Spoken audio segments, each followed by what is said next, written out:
बिस्मिल्लाहिर्रहमानिर्रहीम। अस्सलाम वालेकुम नाज़रीन, प्रोग्राम आप देख रहे हैं 7 से 8 सना हाशमी के साथ। मुझे उम्मीद है कि आप तमाम लोग खैरियत से होंगे। हाल फिलहाल में दुनिया के मंजरनामे में बहुत बड़ी बड़ी तब्दीलियां रूनुमा हो रही हैं, लेकिन शायद वो देखने वाली आंख नहीं है जो इन तब्दीलियों को देख सके। डोनाल्ड ट्रंप के बारे में ये बाज़गश्त है कि वो अपनी स्टैब्लिशमेंट से टक्कर ले बैठे हैं। ये भी कहा जा रहा है कि इस वक्त ट्रंप इंतजामिया जो है वो किसी के जेर तसल्लुत है, वो कौन है। हाल फिलहाल का जो नरेंद्र मोदी का दौरा है अमेरिका का, उस पर भी काफी बात हो रही है कि इंडिया ने वहां जाकर बहुत बड़ी सुबकी खाई है, क्योंकि वहां पर जितनी बातें महसूलात के हवाले से यानी टैक्स के हवाले से बातें की हैं डोनाल्ड ट्रंप ने, उसने वाज़ेह पैगाम पूरी दुनिया को दिया है कि बराबरी की सतह पर वो सारी महसूलात दुनिया के साथ उसका राब्ता रखना चाहते हैं। मेरा आज का सवाल यह है कि अब तो बहुत सारी चीजें इजराइल के हवाले से जो बातें हैं उसमें अमेरिका की सपोर्ट वाज़ेह सामने आ गई है। इधर इजराइल बिल्कुल वाज़ेह अल्फाज में कह रहा है कि मैं वर्ड टू वर्ड बता दूं कि गाजा से फलस्तीनी इनखला के लिए हम अपने हिस्से का काम करना शुरू कर रहे हैं। और क्यों कर रहे हैं? क्योंकि इस बात को तक़वियत सबसे पहले डोनाल्ड ट्रंप ने दी। उन्होंने कहा कि हम गाजा को खरीदने नहीं जा रहे, इसे अमरीकी इंतजामिया के मातहत भी करेंगे और उनको यहाँ से मुल्क बदर भी करने की बात कर रहे हैं।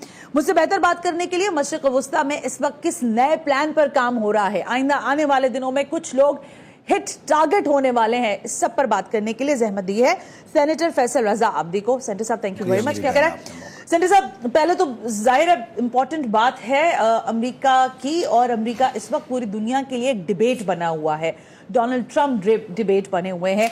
क्या आप देख रहे हैं कि वाकईतन डोनाल्ड ट्रंप अपनी एस्टेब्लिशमेंट से टक्कर ले रहे हैं, या आपको लगता है कि उनका रोड मैप बिल्कुल डिफरेंट है? शुक्रिया आपका, आपने मौका दिया मेरी बहन। मैं आपको बताऊं कि कोई भी रिसर्च चीज़ें तहकीक कहते हैं जी, अगर उसके अंदर वे आउट नहीं है ना तो वो फिर अफसाना है। दुरुस्त है। आप तहकीक करके रास्ते तलाश करते हैं और रास्तों को आप मैच्योर करते हैं कि ये रास्ता इसका वे आउट है। ठीक बात। देखें, दुनिया में अगर किसी आदमी पे आपने रिसर्च करनी हो ना जी सर, उसमें दो चीज़ें मद्देनज़र रखिएगा। एक इंसानी फितरत जो हर इंसान में है, और एक उस आदमी की अपनी फितरत जो मखसूस लोगों में होती है। मतलब पैसा कमाना सबका शौक है, ठीक है, इंसानी फितरत है। ओके। हलाल से कमाना है, हराम से कमाना है, ये उस इंसान की फितरत है, है ना। तो जहाँ आप ट्रंप की बात करें ना, इस दुनिया का मेरी नज़र में इससे ख़तरनाक बीमार जहन नहीं है। मैं इस पे रिसर्च करते हुए मुझे आज तकरीबन 9 साल हो गए, और पर्सनली जितना मैं इसको जानता हूँ शायद इसकी बीवी भी नहीं जानती इसको इतना। यकीन करें आप इस बात पे। इंसानी फितरत में धोखाधड़ी, फ़रेब, मकर, अय्यारी, गद्दारी, ये इसकी इंसानी फितरत में ये तोल रखता है। लेकिन इसकी जो ज़ाती फितरत है वो है धोखाधड़ी, पीठ पे छुरा मारना, जिसके साथ खाएगा उसकी पीठ पे छुरा मारेगा, हिरस, और सबसे बड़ी बात इस्लाम दुश्मनी। अगर आप मुझसे पूछो ना कि इस वक्त दुनिया का सबसे बड़ा इस्लाम दुश्मन कौन है, तो मैं इस अमरीकी सदर को तीसरे दर्जे पे रखता हूँ। पहले पे रूथशिल्ड, दूसरे पे एलोन ये ताज बरतानी, और तीसरे नंबर पे अगर आप मुझे कहें ट्रंप, और चौथे पे नेतन्याहू। बहरहाल दर हकीकत ये बेसिकली ईसाइयत के लिबादे में छुपा हुआ वो सहूनी है। ये सहूनियत ने मुख्तलिफ लिबादों के अंदर अपने आप को पैवस्त किया, इस्लाम में भी किया। बेशतर मौलवी निकलते हैं अब यहाँ पर कि वो कभी सहूनी थे और यहाँ आलिम दीन बन के बैठे हुए। इसी तरह ईसाइयत में भी किया, और ये ईसाइयत के लिबादे में एक सहूनी है जिसकी ये ख्वाहिश है कि वो इस जंग को, ये जो जंग है, इसको सलेबी और हिलाल जंग लेके चले। लेकिन कुदरत का करना ऐसा हुआ कि जब इस जंग का आगाज़ हुआ गज़ा में, तो तमाम ईसाई, मुसलमानों से ज़्यादा जो ईसाइयों ने मज़लूमियत का साथ दिया वो गज़ा का साथ दिया। तो ये इनका एक बहुत बड़ा फेलियर था। बहरहाल हमने देखें, इसका जो मास्टर कार्ड है हमेशा से इनका राय इस दिमाग का वो है डिवाइड एंड रूल। ओके, ये इनका एक सुपर मास्टर कार्ड है। डिवाइड करो और रूल करो, सही, ठीक है ना। इसी पे इन्होंने बर्रे सगीर पे भी हुकूमत की, इसी पे सेकंड वर्ल्ड वॉर के बाद आपकी पूरी जो काम है इसी पे चल रही है। शिया सुन्नी को डिवाइड कर दो, जब वो डिवाइड हो जाए, वो डिवाइड ना हो तो फिर नीचे आओ लिसानी सतह पर, यानी पठान पंजाबी को कर दो जुबान की बुनियाद पे, वो भी ना हो तो फिर नीचे आ जाओ उसके सियासी बुनियाद पे। ये 3 कार्ड चलते हैं इनके पूरी दुनिया में। बहरहाल हमने 28 अक्टूबर 2023 को ग्रेटर इसराइल पे एक रिसर्च का आगाज किया। ये आज उसका 11वां प्रोग्राम। वो जो हम माजी में पिछले हफ्ते कर रहे थे वो पाकिस्तान पे रिसर्च थी, वो 2 शो थे, उसमें 12 बाकी, इसमें 7 बाकी। ये आज 11वां शो है। अच्छा, हमने उसके अंदर ग्रेटर इसराइल 18 नवंबर को ग्रेटर इसराइल, ग्रेटर अफगानिस्तान और अखंड भारत, ग्रेटर इंडिया पे बड़ी तफसील से रिसर्च पेश की थी। तो ये तीनों माइंडसेट एक ही सतह पे चल रहे हैं। तो हम پاکستان کے اوپر KPK آیا جو افغانستان میں ڈالنا چاہتے ہیں، اسی طرح دیگر باقی ماندہ سری لنکا اور دوسرے ممالک کے اوپر انہوں نے اکھنڈ بھارت کو ڈیزائن کیا، لیکن ایک گریٹر اسرائیل بھی انہوں نے ڈیزائن کر رکھا ہے، جو کہ جس کا میں نے آپ کو بتایا تھا کہ یہ اس کا جو اب مشن اسٹارٹ ہوا ہے یہ کنٹینیوٹی ہے 2020 کے پلان کی، ماسٹر پلان 2020 کا۔ بہرحال ڈیوائڈ اینڈ رول پہ اگر آپ جائیں گے تو ان کا آغاز ہوتا ہے 1901 سے۔ دیکھیں جب بر صغیر میں سونا وونا سب لوٹ لیا لے گئے، تو اب لٹیروں کو کچھ اور تو چاہیے تھا نا، ٹھگوں کو ڈکیتوں کو، عالمی ڈکیت ہیں یہ بیسیکلی انسانیت اور جمہوریت کے روپ میں یہ عالمی ڈکیت ہیں۔ 1901 میں انہوں نے تیل کے کام کا آغاز کیا جس کو بلیک گولڈ قرار دیا گیا، کروڈ، جی ایران میں، عرب میں نہیں، یہ غلط ہے۔ سب سے پہلے آغاز انہوں نے ایران میں کیا 1901 میں، 1908 میں وہاں تیل نکل آیا، پھر یہ پٹی پہ گئے اور انہوں نے عرب حجاز کے اندر مختلف مقامات پہ تیل کو تلاش کیا۔ 1930 میں انہوں نے ڈگنگ کی، 1933 کے اندر وہاں پہ تیل نکل آیا۔ درست ہو گیا۔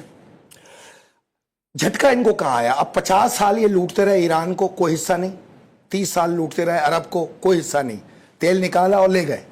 عرب کو کیا دیا؟ ایک فریج دے دیا، ایک AC دے دیا، ایک کار دے دی، ایک محل دے دیا، اسی پہ خوش تھے۔ ان کو نہیں پتا تھا کہ یہ جا کیا رہا ہے، وہ تو اس کو بدبودار پانی کہا کرتے تھے، ان کو اتنا بھی علم نہیں تھا کہ یہ ہے کیا۔ لیکن ایران بڑا ایک سمجھدار نیشن تھی۔ ایران کے اندر ایک انقلاب آیا 1950s کے اندر 53 میں، جب پرائم منسٹر مصدق نے اس پر واویلے کا آغاز کیا اور اس نے ایک تحریک کا آغاز کر کے ان سے وہ حصہ چھین لیا اور اس سے حساب طلب کیا ان ڈاکوؤں سے۔ دوسری طرف جب یہ چیز بڑھی تو انہوں نے اس کو نکال کے باہر پھینک دیا، پرائم منسٹر مصدق کو ایک رضا شاہ پہلوی کے ذریعے نکال کے باہر پھینک دیا اور پھر تیل کو امیا لیا، کچھ حصہ دینا شروع کیا۔ اتنے میں شاہ فیصل جو کہ وہاں پہ پروان چڑھ رہا تھا عرب کے اندر، اس کے دماغ کے مطابق سوال وہاں پہ بھی اٹھنا شروع ہوئے تیل کے حصے کے جو یہ لوٹ کے لے جا رہے تھے۔ بہرحال اس کے بعد یہ ہوا کہ ادھر شاہ ایران جو ہے اس کے اوپر آیت اللہ خمینی کا صاحب کا وہ آ گیا انقلاب، انہوں نے تمام کمپنیز کو باہر کر کے اس کو قومیہ لیا۔ سب سے بڑا دھچکا جو ان کو لگا، اب ان کو دھچکا یہ تھا کہ بالکل اب ان کو سب سے بڑا جو ایشو تھا اس گوری چمڑی کو کہ کہیں ایسا نہ ہو کہ عرب بھی جاگ جائیں، تو اب یہاں پہ ایک فتنہ بونا ہے، انہوں نے ایک خوف پیدا کرنا ہے۔ ایک حصہ تو گیا، ایک حصہ رہ گیا، اب خوف پیدا کرنا ہے۔ انہوں نے خوف کیا پیدا کیا؟ انہوں نے عرب سلطنت کے اندر عرب حکمرانوں میں ایران کا خوف ڈالنا شروع کیا۔ ایک شیعہ سنی ڈیوائیڈ کو انہوں نے لے کے چلے، جو میں آپ کو کہہ رہا ہوں ڈیوائیڈ اینڈ رول، اس کا آغاز یہاں سے ہوا اور اس میں یہ بتایا کہ یہ انقلاب جو آ رہا ہے یہ تمہارے ملکوں میں داخل ہو جائے گا اور تمہارے ایران سے خطرہ ہے تو ہمیں اپنا دفاع دے دو۔ انہوں نے عرب کو فوج نہ بننے دیا، خود دفاع لے لی اور تیل پہ مکمل حاکمیت قائم کی، اور جس کے بعد آپ نے دیکھا کہ میں اس کو آپ تھوڑا سا تفصیل سے آپ کو ڈسکس کروں، تھوڑا سمجھنے کے لیے میں آپ کو بتاؤں گا۔ لیکن دنیا کے اندر 1582 ارب بیرل تیل موجود ہے اس وقت۔ کتنا؟ 1582 ارب۔ 1582 ارب، ٹھیک ہے۔ سعودی عرب 266 ارب بیرل، کینیڈا 169 ارب بیرل، کویت 101 ارب بیرل، UAE 97 ارب بیرل، لیبیا 48 بیرل ارب بیرل، نائجیریا 37 ارب بیرل، US 36.5 ارب بیرل، جس میں آج تک 100 سال میں اس نے ایک بیرل بھی نہیں نکالا اپنا، ایز اٹ از ریزرو ہے US نے، یونائٹڈ اسٹیٹ نے۔